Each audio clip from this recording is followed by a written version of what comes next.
Mi. Kumusta naman? Charing. Mi, happy. Ilan taong ka na ba? 31? Ibabata. 32. Happy 32nd birthday sa'yo. Mi, pasensya na kung sa birthday mo, bago ka mag-birthday pala, puro pasakit ang ginawa namin sa'yo. Surprise nga, di ba? Ano pa bang yung message ko? Hindi ko na alam. Charing. Edit mo na lang yun, sis. We are so blessed na nakilala ka namin. We are so blessed na napunta kami sa community.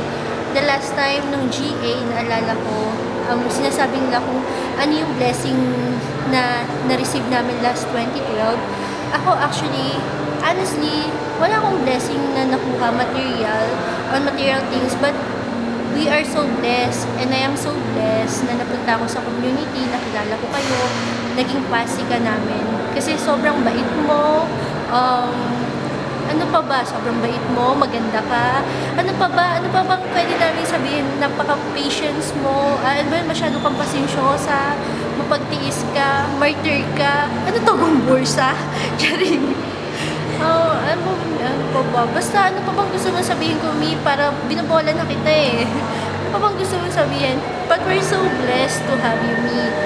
Happy birthday. Sana dumating na yung Gigi mo, na traffic lang yun. Darating siya in time. Minumold pa ni God yung para sa'yo. Siguro pag mga 42 years old ka na, Mi, darating yun. Kaya maghintay ka lang, Mi, ha? Happy birthday. Love you, Mi.